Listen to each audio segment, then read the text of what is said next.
Hey guys, happy April Fool's Day. I'm going to go over vocab words 6 through 10 for Unit 10 today. You've got synonyms and antonyms up on Classroom that you need to do. You should be familiar with that from last time. Just type in your answer. Make sure you spell it correctly. Be careful of autocorrect and all that. Again, I'm going to work my way into not going back and fixing it just because you misspell something. Be careful with that going forward. Get in the habit of making sure and double checking. There are 15 total questions among both of those exercises. Take your time with it. A discussion question will be up after this video. I'll talk about it at the end of the video as far as Outsiders Chapter 2. Homework for tonight, other than the discussion question, those two exercises, read Chapter 3 of the Outsiders. I'm going to talk about Chapter 2 towards the end of this video, but first we're going to go over these vocab words. So word 6 is dismantle. So to dismantle something is to take it apart, to pull it apart piece by piece. This is a verb. It's usually used literally, like I might dismantle a car or a piece of equipment. Like if something gets jammed, I might pull it apart and dismantle it to see what's wrong with it. Like I might dismantle my lawnmower if it starts running to see what the problem, or stops running to see what the problem is. This can be used figuratively as well, though. If you have an argument and you say, I should be able to wear my shoes on my head, and you have 2 or 3 reasons why you believe this, and I go through and I prove why each of those reasons is false and stupid, I've dismantled your argument. I've pulled it apart piece by piece, figuratively, not literally. I've not literally been able to take your argument piece by piece and pull it apart because it's not physically there. But this can be used either way, and that's fine. It's always a verb, though. Word 7 is farce. So a farce can be a word for a play that's like goofy, nonsensical, kind of something you're supposed to laugh at. It can also be a word for something that's kind of like ridiculous, funny, like stupid funny, the kind of thing you laugh at but you feel bad about laughing at because it's so dumb.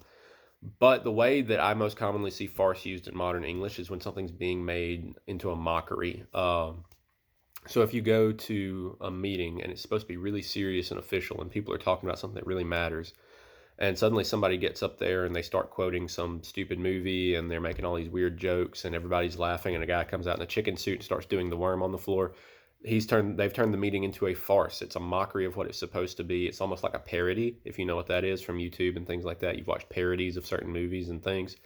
A farce is similar. It's something that kind of mocks or makes a mockery of, but it's usually not necessarily intentional. It's usually something that kind of happens by accident. So if you say the meeting was a farce, so we didn't discuss anything important, they made stupid jokes, and all we talked about was what the best brand of chicken suit was, that meeting would have been a farce. And that is a noun. Always going to use it as a noun. Word 8 is futile. Futile is an adjective. It means that something is pointless. It's not worth doing because there's no chance of success. So I might say your efforts at flying are futile because you're a human and don't have wings unless you get on a plane. I might say your efforts at doing well in this class will not be futile because it's pretty easy to do well in this class, especially now that it's online. So it's a pretty easy word to use. It's something that's, if something's futile, there's no point in trying. It's too difficult. It's impossible. You'll never make it. Like me getting under a bar at the gym and trying to bench press 500 pounds is futile. It's impossible. I'm not strong enough to do it. There would be no point in me trying. So it's futile, adjective. Word 9 is grueling. So something that's grueling, this is another adjective. It means something that requires extreme effort, something that's really difficult, something that's exhausting. It's not going to be something you want to do. So running a marathon, even if you're a runner, even if you love running, I've always heard from people who have run marathons that it is grueling. You're exhausted afterwards. You feel like garbage. You lose a lot of weight just by running that. And it's a huge toll on your body. So it's grueling. It's something that's rough. You might say having to learn to take online classes is grueling. Hopefully not. It's been pretty easy on my end. I hope it has been on yours. But something that's grueling, it's something that's really difficult, something you don't want to do, something that makes you struggle, that you have to work hard to get through. Word 10 is hospitable. So hospitable is an adjective. Sounds kind of like hospital. It's not exactly the same. I assume the root word, if we go back to probably the French or Latin, not sure which, probably Latin originally, is probably similar, but it means someone who is welcoming, someone who's kind. They welcome you like into their home. They take good care of you. They're generous. They treat you well. It's usually related to guests. So if you say, I had a hospitable stay at my friend's over the weekend, it means your friend treated you well. Maybe they fed you good food. Y'all went out to the movies. They gave you a good place to sleep. They treated you really nicely. It was hospitable. They were a hospitable host, meaning they were someone it was good to stay with. You would want to stay with them again.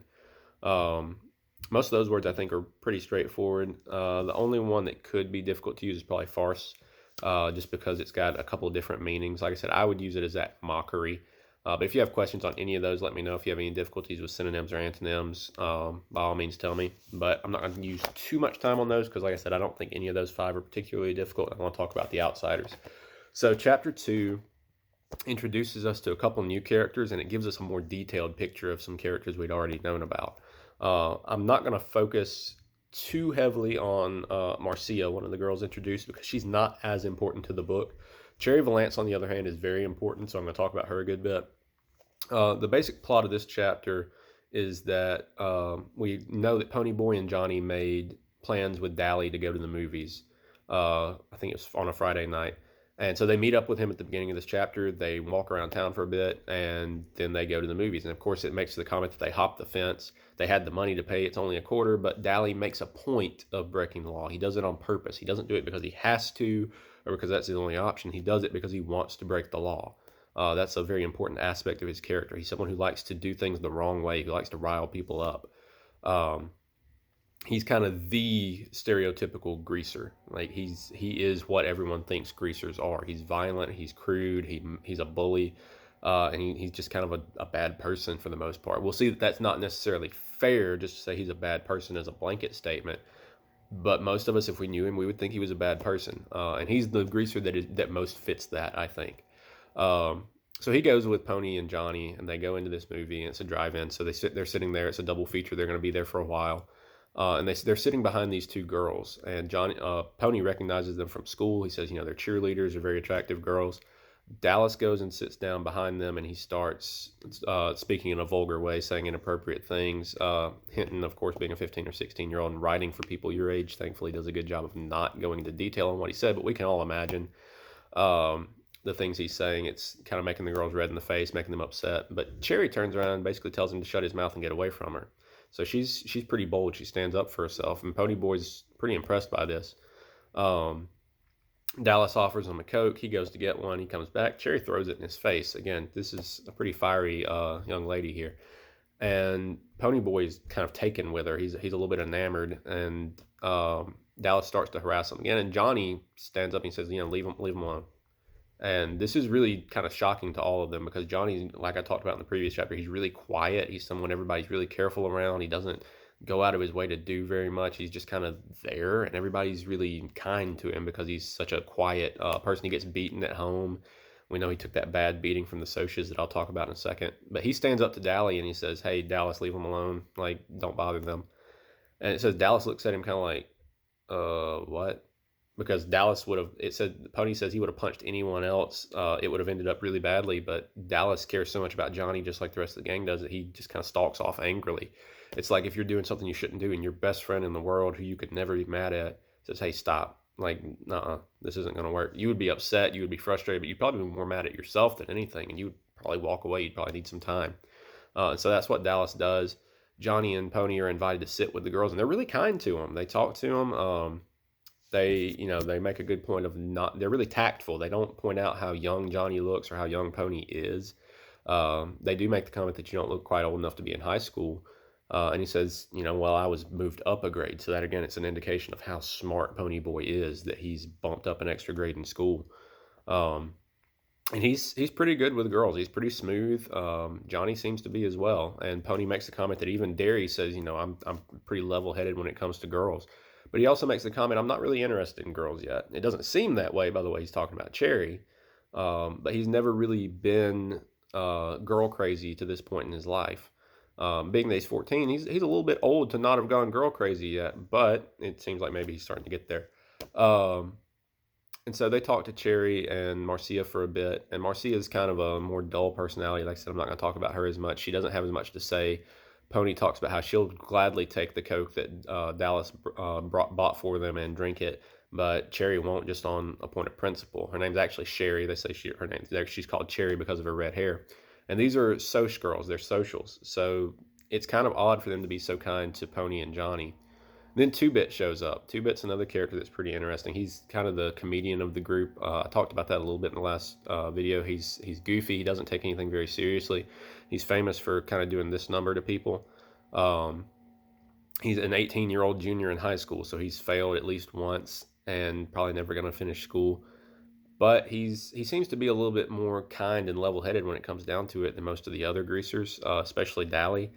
He comes up and he kind of grabs Johnny and Pony and scares them to death, and we see Johnny go white, and he's just completely freaked out. And Two Bit's like, "Oh, my bad, I forgot. Like, I didn't mean to freak you out," because Johnny got beaten so badly. And Pony walks with Cherry to the concession stand and narrates that whole episode to us. I wish I had time to read the whole thing, but it'd probably take me about 5 minutes, and this video is over 10 already.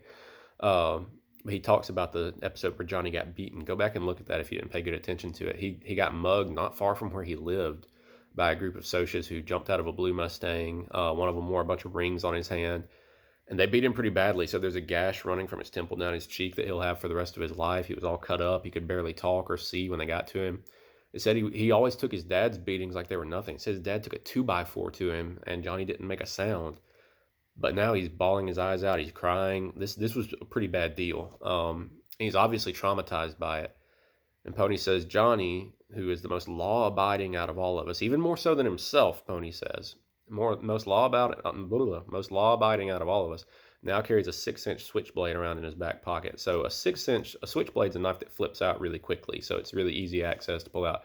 A 6-inch blade, you're talking about something you could stick a pretty good ways into someone. This is a pretty threatening weapon. This isn't something you're going to use as a pocket knife. It'd be really inconvenient as a pocket knife.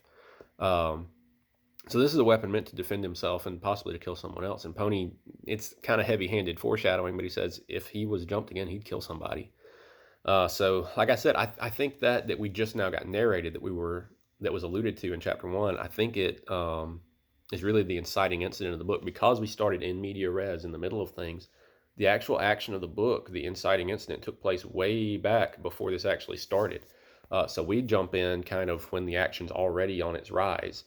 We haven't hit the climax yet, obviously, but the action's already rising up from the start. So, and again, that's the reason this book's pretty accessible, I think. But again, Cherry's really nice to Pony. She tells him after the story, because it worries her, it bothers her. She says, not all Socias are like that. We're not all violent. We don't all go jump people. We don't all hate greasers. And she says, I know you probably think that you guys have all the problems in the world and we have it great, but it's rough all over. I think I'm quoting her directly when I say what her words were. So she's telling Pony, you may have all these worries and concerns, but we have stuff going on too. And for Pony, this probably, in one ear and out the other. Like, what are you worried about? You're a rich kid with a nice car who lives in a nice house, who has tons of friends. You're a cheerleader. You don't have to worry about anything. As most of you guys know, most of you guys socially are more similar to the Socias. Most of you have money, probably nice cars, good families, nice houses. You still have problems. You still struggle with things. You still have difficulties in your lives. There are movie stars and rich people all the time who end up with drug addictions, who end up committing suicide, killing themselves. Money doesn't buy happiness. We know this.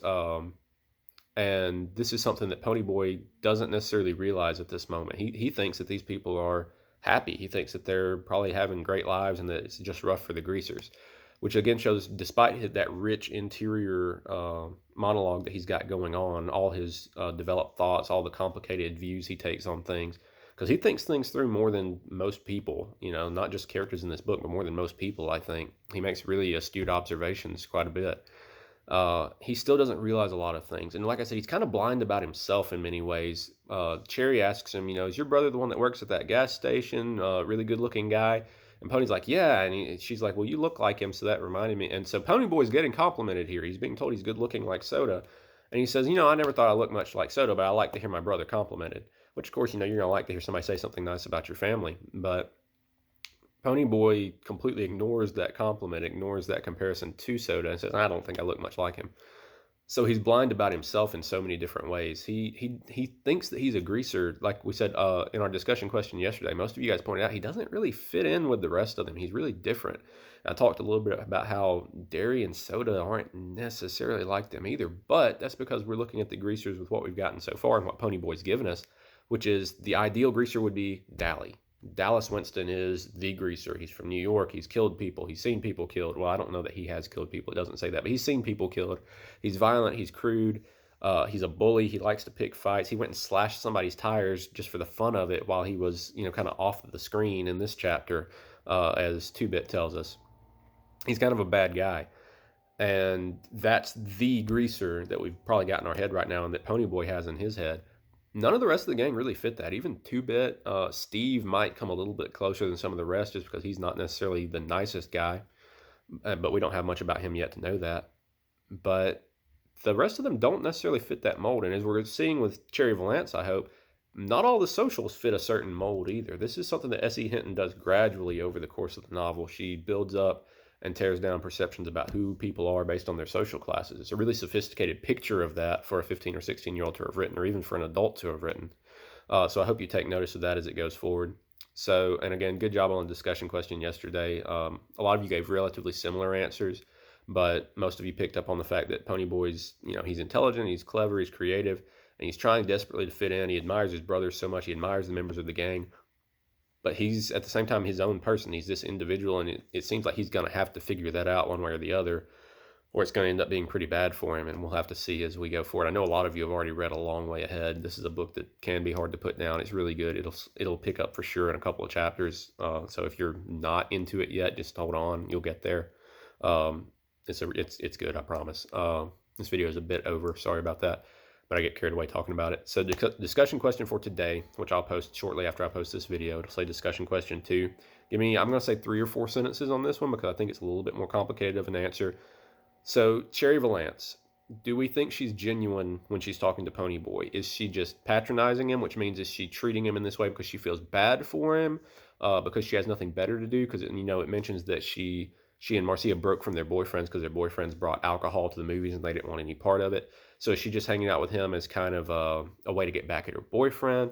Is she manipulating Ponyboy in some way? Is she using him? Because we probably have that suspicion a little bit because she's this rich girl, he's a greaser, and we've been taught that there's that difference. Or is she genuine? Is she really just a kind person? Is she really different from all the socias? So I want you to talk about that. Talk about, is she treating him in a way that's honest and real, or is she playing him in some way? Has she got some ulterior motive in doing this?